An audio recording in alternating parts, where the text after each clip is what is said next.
하나님 살아계십니다. 살아계시니까 하나님의 은혜와 평강과 축복이 저와 여러분들 그리고 영상으로 예배하는 분들에게 함께하게 되기를 주의 이름으로 축복합니다. 니콜라스 칸이라고 하는 미래학자가 있습니다. 요즘 미래학자들이 굉장히 많이 나오는데 이분이 미래에 대한 우려를 그의 책에서 이렇게 이야기하고 있습니다. 소위 AI 또 혹은 뭐 컴퓨터가 생기면서 일어나는 그런 그 인간의 세 가지 불합리한 현상에 대해서 첫 번째는 사람들이 인터넷이 활성화되어지고 난 이후에 깊이 생각하지 않는 그런 습관이 생겼다 하는 겁니다. 검색하면 다 나오고 자료를 다 제공해주고 하니까 생각 자체를 안 하는 거죠. 예전에는 자동차를 타고 어디 갈 때도 지도 보고 생각을 많이 해야 되는데 요즘은 그 내비게이션이 안내하는 대로 그냥 아무 생각 없이 가니까 어떤 분은 내비게이션 없으면 자기 집도 못 찾아오는 사람이 있다고. 또 두 번째로 이야기하는 이것 하나는 기억하려고 하지 않는다는 거죠. 사람들이 어, 검색하면 다 나오니까 모든 정보가 다 컴퓨터상에 있으니까 굳이 기억하지 않죠. 생각해보면 우리가 예전에는 전화번호 한 100개 정도는 다 기억했잖아. 그죠? 근데 요즘은 자기 전화번호 보고 확인하는 그런 일들이 일어나게 되어져. 세 번째는 멀티태스킹이 이루어진. 좀 더 쉽게 얘기하면 내가 웃고 있는 건지 울고 있는 건지 화가 난 건지 좋은 건지를 잘 어, 깊이 생각하지 않는, 그러니까 내 경험이 그냥 두리뭉실하게 지나가는 그런 일들이 우리 안에 있어서 사람들이 행복한 건지 아닌 건지 또 기쁜 건지 슬픈 건지를 잘 구분하지 못하는 그런 시대를 살아가고 있다라고 지적하는 것을 보았습니다. 그렇지 않을까? 오늘 우리들의 모습이 이런 시대에 과연 믿음이라고 하는 것이 뭘까?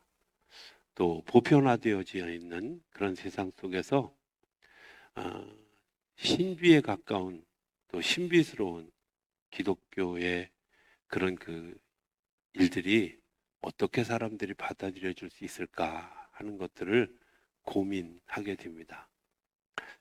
오늘 본문에 나오는 이야기, 제가 지난주에 얘기했지만 베드로의 고백에 예수님이 이어서 하신 이야기입니다.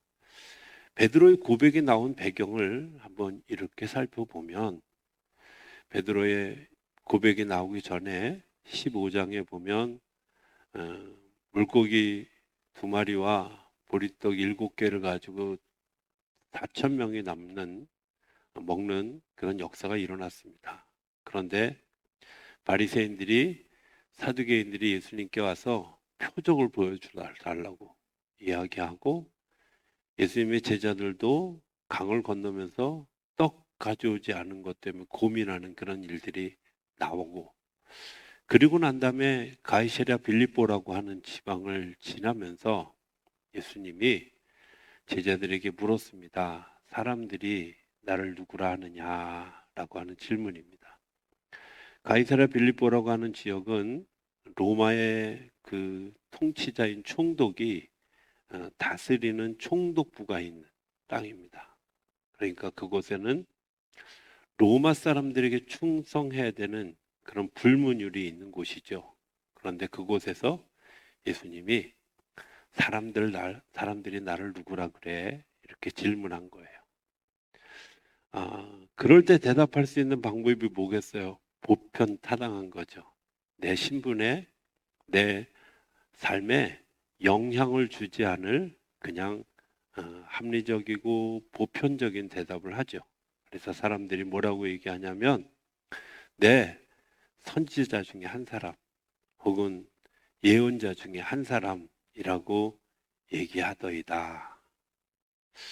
그 말 속에는 예수님이 누구인지를 몰라서일 수도 있지만 알고 있음에도 불구하고 주변 환경이 내가 그것들을 이야기할 수 없는 그런 환경이 되어져 있는 거죠. 그래서 그 속에서 살아가야 하니까, 내가 그 속에서 삶을 살아야 하니까 자기의 모습을 일정 부분 감추고 그렇게 고백하는 사람들의 이야기가 있다는 거예요. 예수님이 직격탄을 제자들에게 던집니다. 그러면 너희는 나를 누구라고 하느냐라고 질문한 거죠. 너희는 나를 누구라고 하느냐? 나는 뭐라고 대답할 수 있을까? 나는 그 자리에 있으면 나는 예수님에게 뭐라고 대답할 수 있을까? 이런 생각을 해보게 돼요. 그 위협과 그 공포와 그리고 남과 다른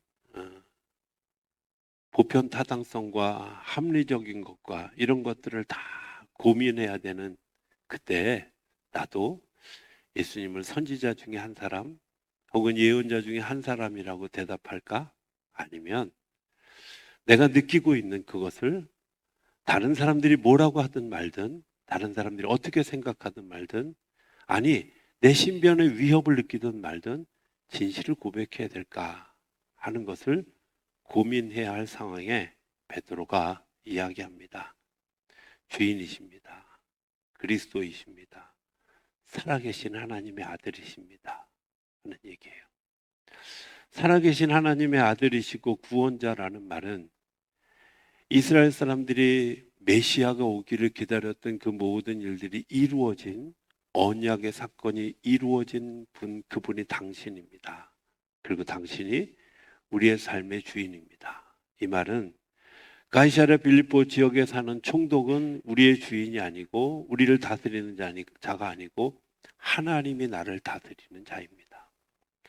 저들이 표적을 구하고 저들이 예수님의 이적을 보았는데도 불구하고 받아들이지 않는 것은 예수님을 살아계신 하나님의 아들로 받아들여지고 싶지 않은 그 거부감의 모습이었는데 그렇지 않습니다. 당신이 하나님의 아들이십니다. 라고 이야기하는 거예요.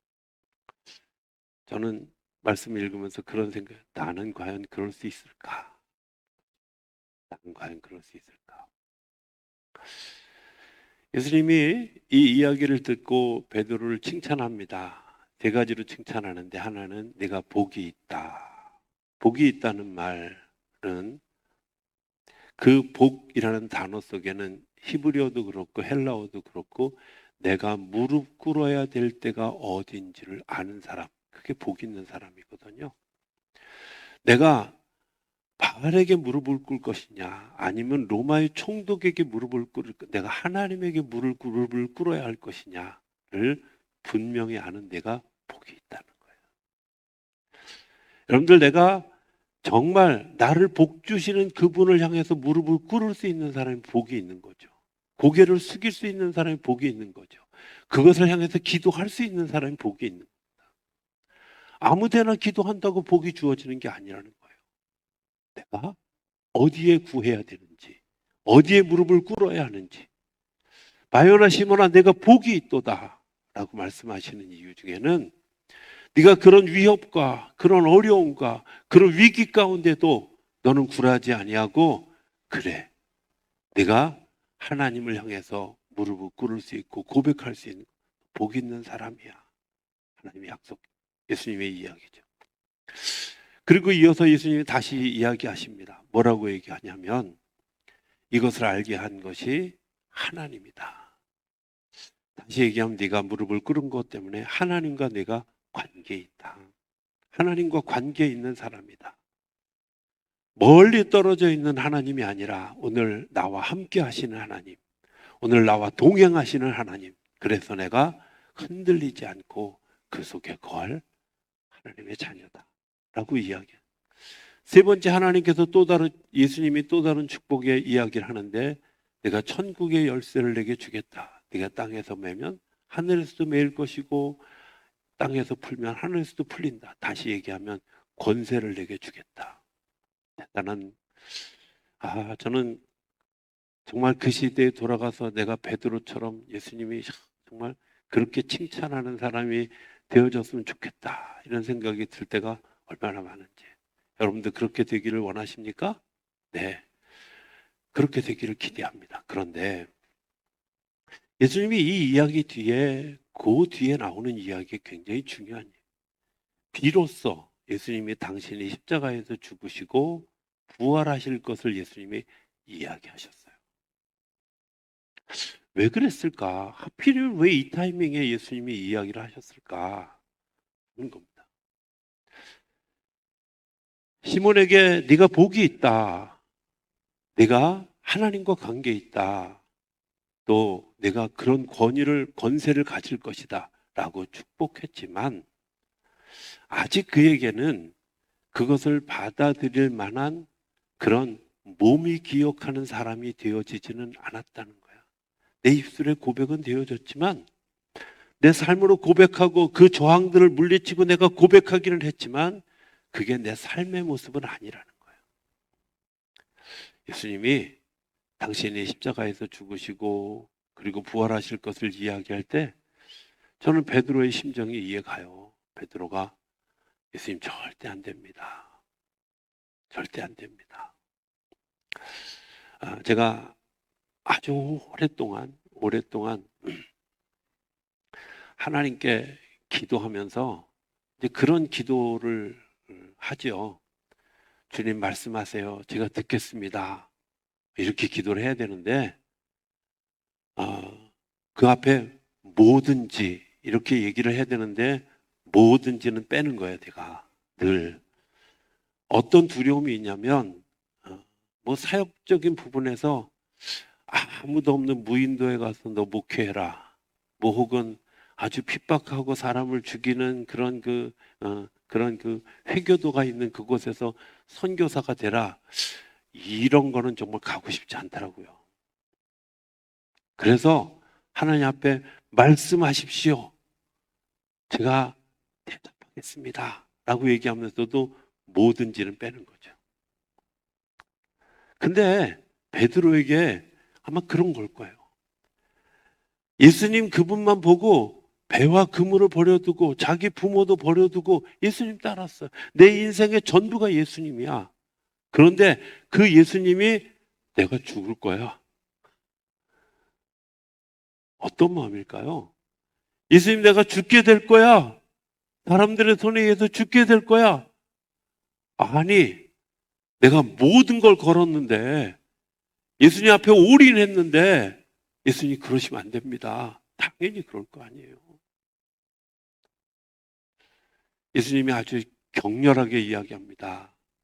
사탄아 내 뒤로 물러가라. 그러면서 예수님이 그 다음에 오늘 본문의 얘기거든요. 나를 따라오려거든 자기를 부인하고 자기 십자가를 지고 나를 따라와라 하는 겁니다. 왜일까요? 여러분들 자기를 부인하고 자기 십자가를 지고 주님을 따르는 일이 내 고백을 내 삶으로 완성하고 내 몸이 기억하는 사람으로 바꾸어가는 과정 중에 있기 때문에 그래요. 가끔 우리 이런 얘기 하잖아요. 기도한 대로 살아. 네. 그렇죠. 기도한 대로 살 수 있으면 얼마나 좋아요. 제가 목회하면서 제일 비판받는 것 중에 특별히 집에서 비판받는 게 뭐냐. 설교한 대로 좀 살아. 나도 그러고 싶어요.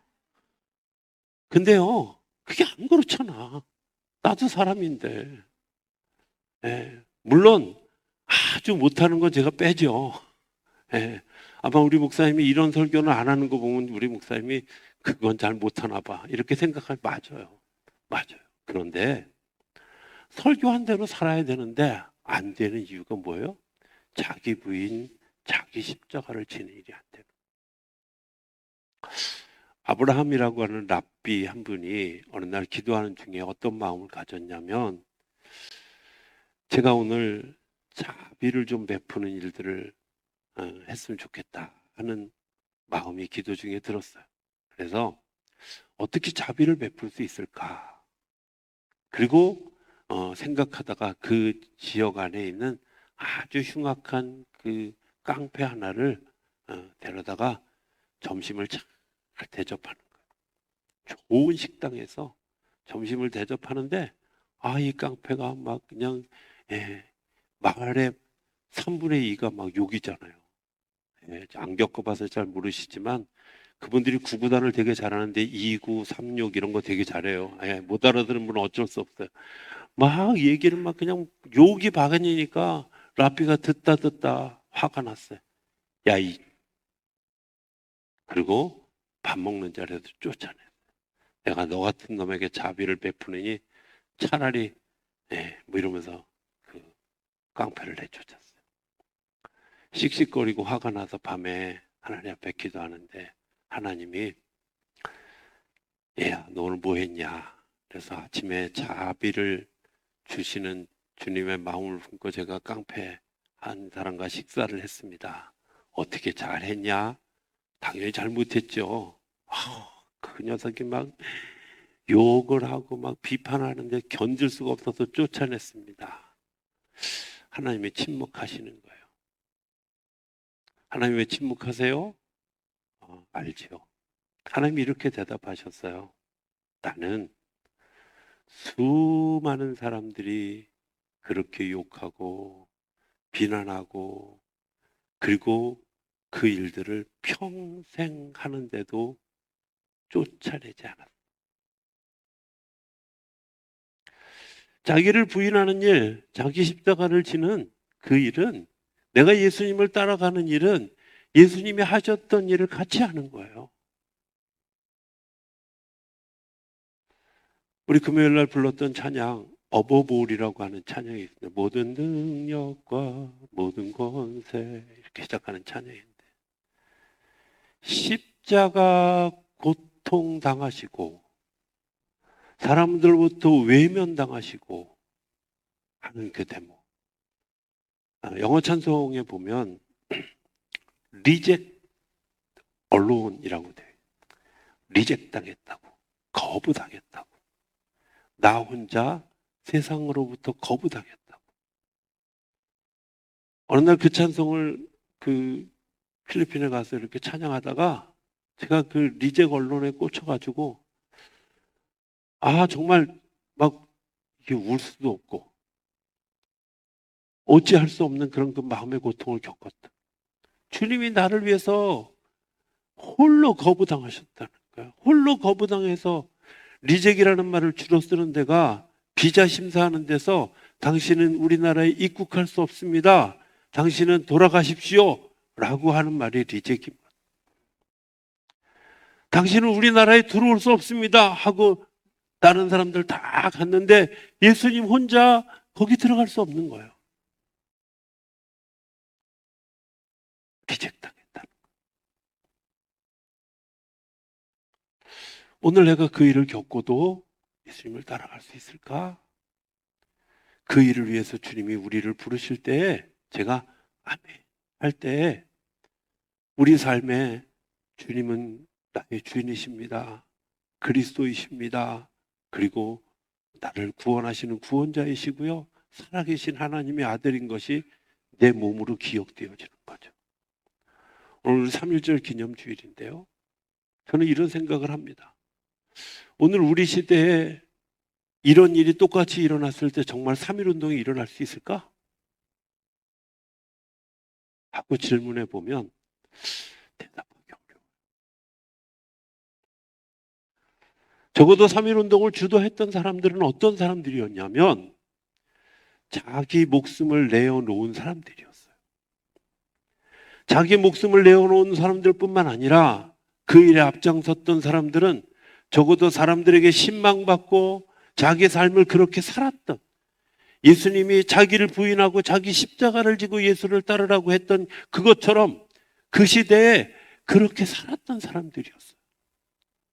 그리고 그렇게 살았던 사람들이 주도했던 그 3.1운동이 파급력을 일으켰고 세상을 변화시키는 씨앗이 되어졌어요. 그리고 그로부터 30여 년이 지나고 난 다음에 대한민국의 해방을 겪는 일이 일어났어요. 오늘 우리 시대에 소위 개혁을 한다고 하는 사람들의 모습을 들여다보면 진짜 저분들이 하는 개혁이 개혁일까? 혹시 강아지를 상징하는 개혁은 아닐까? 이런 생각을 하게 될 때가 너무 많이. 저는 이 일이 예수를 잘 믿는 사람들로부터 시작되어야 된다고 믿습니다. 예수님이 마지막 만찬 자리에서 예수님의 제자들에게 이야기합니다. 적어도 그들 중에 12명 중에 11명은 세상을 변화시키기 위해서 세상으로 파송되어져야 될 사람들이라는 걸 예수님이 아셨어요. 그리고 그분들에게 이야기합니다.